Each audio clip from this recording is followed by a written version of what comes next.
Tell me if I'm alone on this. Lately, I've been torn, especially after reading some of the comments here. Part of me wants to stand with the Americans who didn't vote for Trump, the ones who are frustrated, scared, angry, and completely unheard.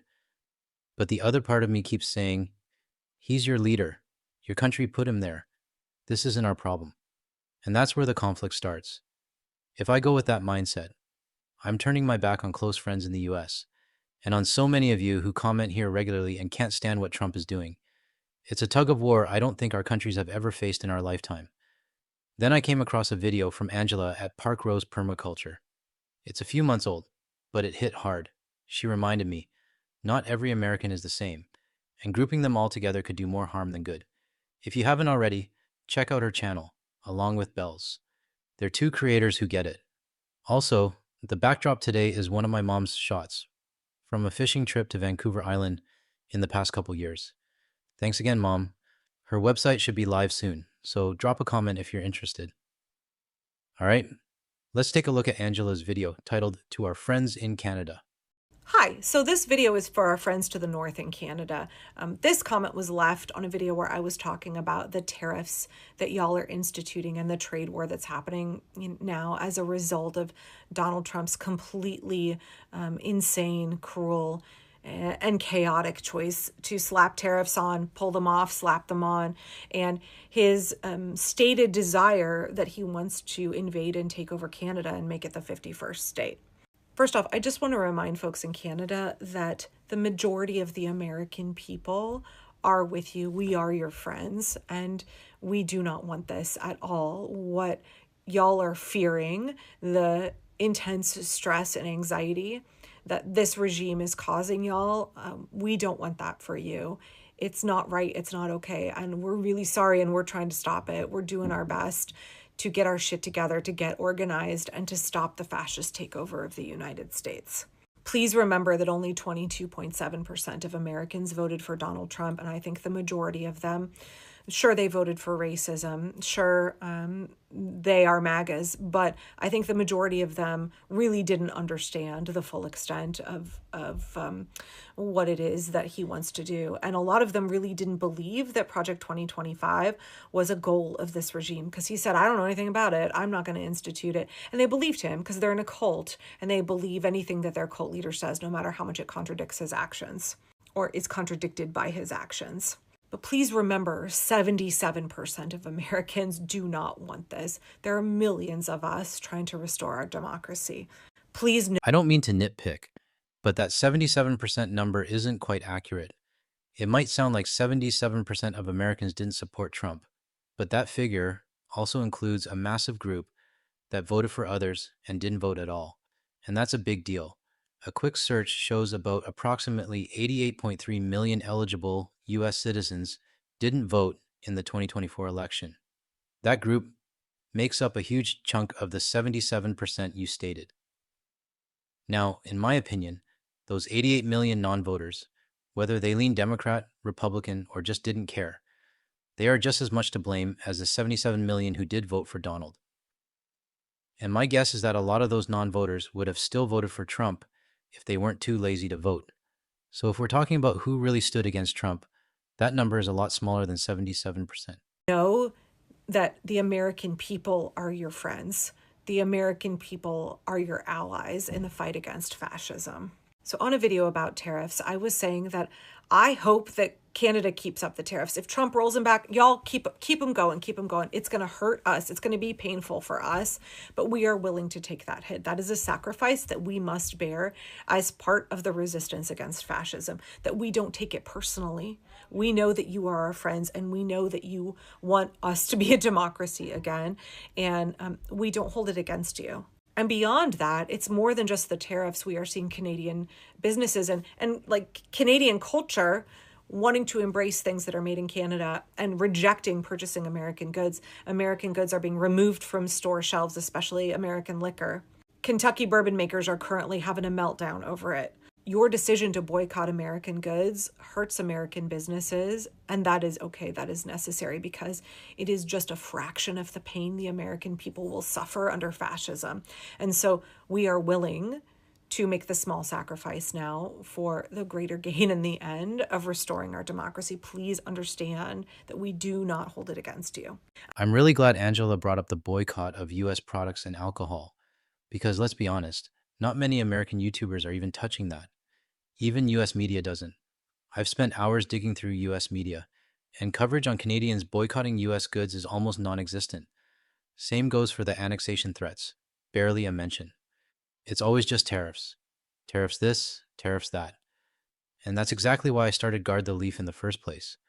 But it makes me wonder, if Angela is aware of all this, why aren't more Americans? Is she just better informed? Or are the others too lazy, too ignorant, or just don't care enough to look beyond their own borders? Let me know what you think in the comments, because I'm seriously curious what you think. And I just want to say here, this comment was, I'm not sure fiscal punishment is enough, unfortunately. I agree, it's not going to be enough, but it is one piece of a multi-pronged approach to protect democracy, right?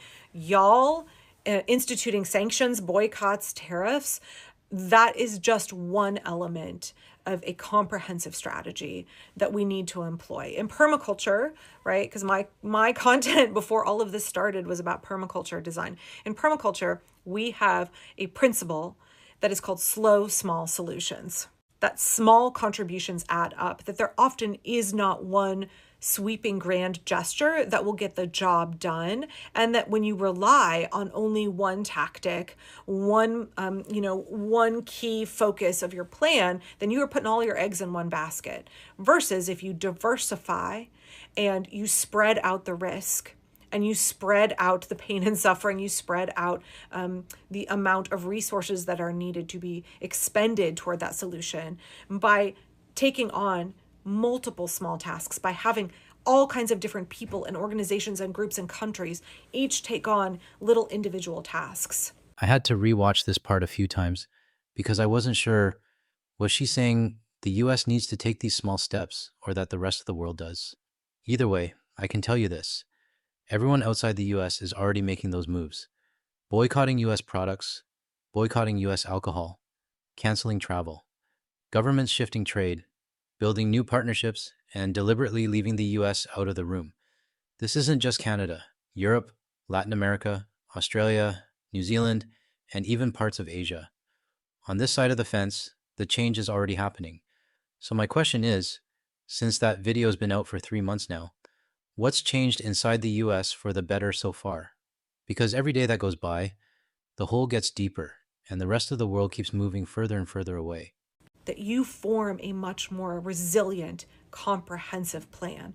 And we really, really need a resilient plan that is going to be effective. We know that we are going to get hits and we're going to have attempts from this regime to fight back, right? And resiliency is your bounce back factor. It's how quickly do you recover after adversity. And so when we have slow, small solutions, when we have lots of small solutions that are paired together, we are much more resilient and much more likely to be successful and much more quick in our ability to bounce back when the regime does come at us. And so I just want you to understand, yes, economic sanctions, boycotts, tariffs from Canada on their own are not going to be enough. Just like the courts continually ruling in favor of the Constitution against the Trump regime's illegal actions, that alone is not going to be enough. That is really a stopgap measure to slow down what is happening until the people here can get our shit together and organize and form a sustained, prolonged resistance.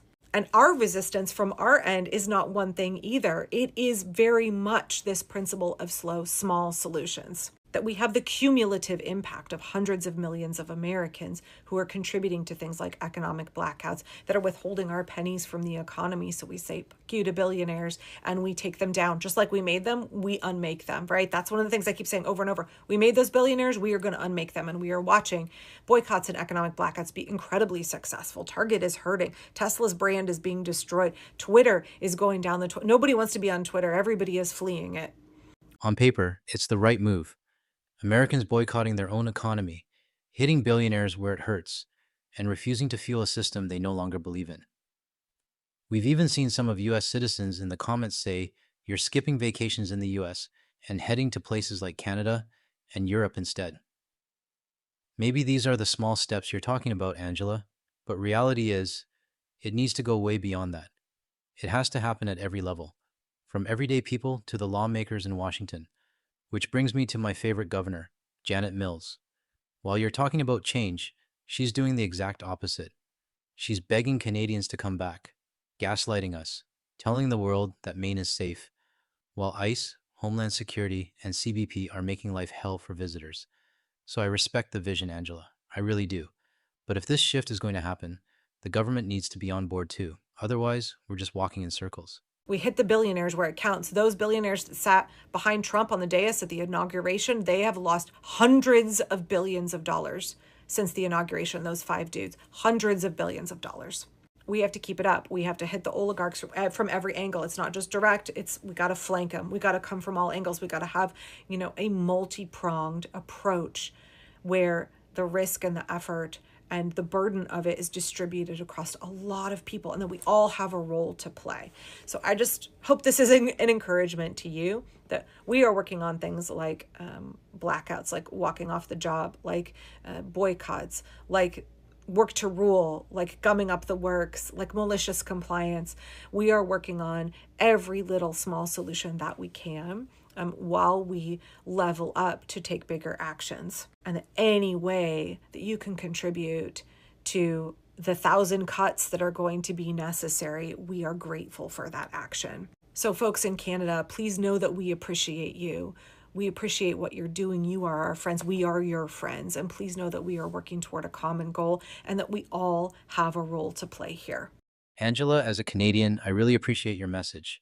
It's rare to hear something like that come from a US content creator, and that's exactly why I had to respond. Now to my viewers, I'm speaking for myself here. You might agree or disagree, and that's fine. We're all entitled to our own stance, but this brings me right back to the internal conflict I've been dealing with. Do I support the US citizens who didn't vote for Trump?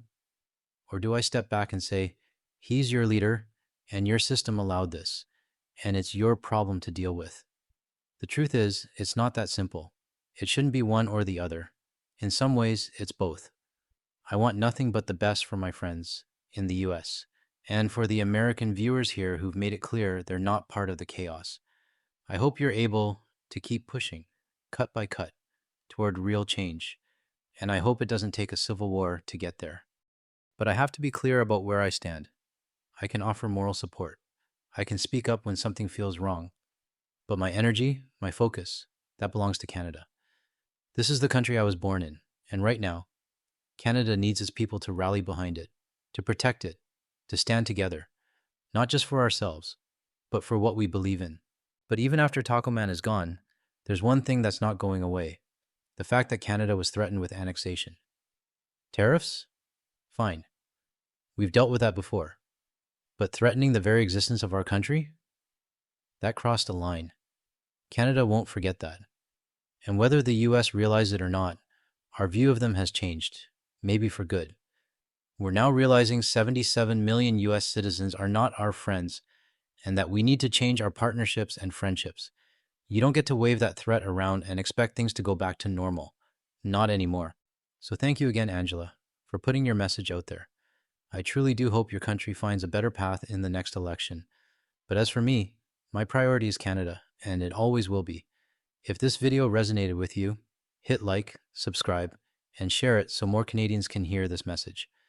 And if you're still watching up to this point, thank you. And check out the other videos now showing it on your screen. Thanks for watching, and I'll see you in the next one.